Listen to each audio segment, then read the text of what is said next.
Welcome back to Inside the FBI.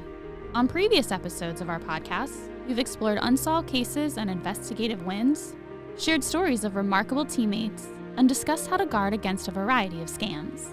But today, on the occasion of the Bureau's 113th birthday, we're taking a look at how the FBI was born. I'm Monica Grover. And I'm Jennifer Lee Oberhori. And this is a brief history of how the FBI came to be.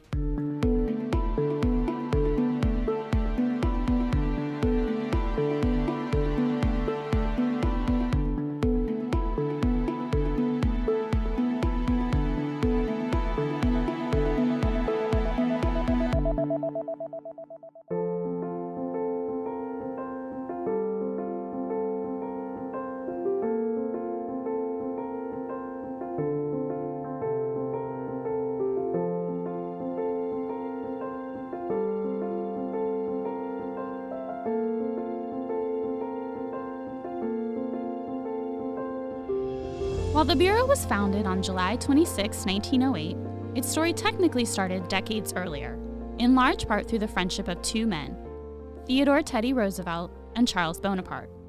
Roosevelt looms large in our minds for his time as president, but his chapter in the Bureau's story started way before that, when he was a young politician serving in the New York State Assembly.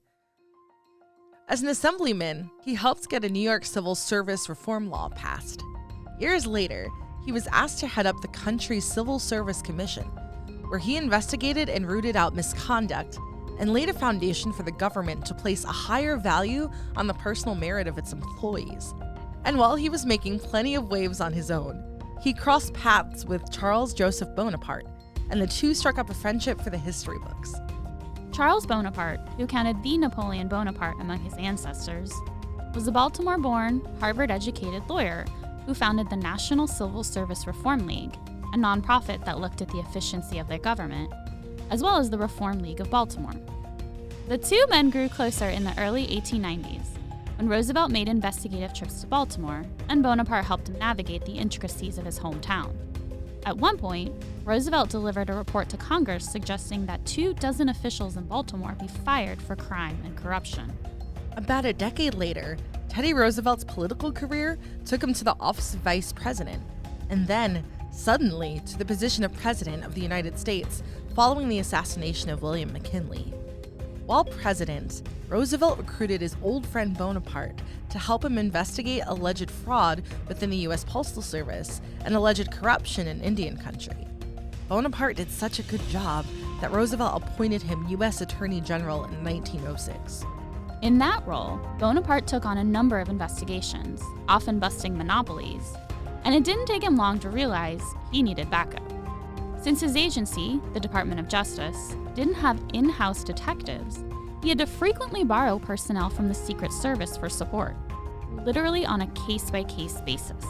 But about 2 years later, Congress made it illegal for the Treasury Department, which controlled the Secret Service, to loan out its employees to other federal departments.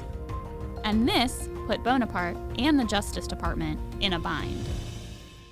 Undeterred, he got Roosevelt's blessing to form his own group of detectives, hiring 34 people from across the Secret Service and Justice Department to serve as what he called a quote-unquote regular force of special agents.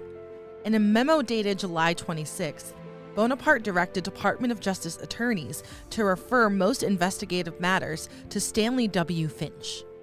Finch was the Justice Department's chief examiner, which you can think of as the equivalent to a lead white-collar crime investigator. He was given oversight of this new cadre of agents and is recognized as the Bureau's first director. And so it's with that memo that the FBI, in mission though not yet in name, was born. About 5 months later, Bonaparte told Congress what he'd done, explaining the impetus for the Bureau's formation and reporting that the effort had proven to be quote-unquote on the whole, moderately satisfactory thus far. Congress raised no objections to this plan and doubled the Bureau's funding and expanded its legal authorities within a year. And that is the short story of how a friendship built on a shared passion for civil service helped birth the Federal Bureau of Investigation, now the world's premier law enforcement agency. You can read more about the Bureau's history, from the socio-political background against which it emerged, to famous cases and criminals we've chased over the course of more than a century by visiting fbi.gov/history.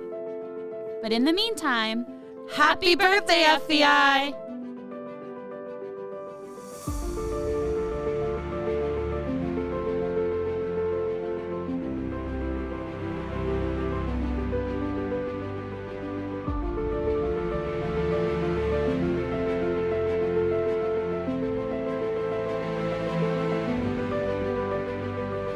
This has been another production of Inside the FBI.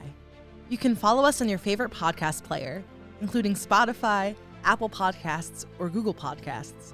You can also subscribe to email alerts about new episodes at fbi.gov/podcasts.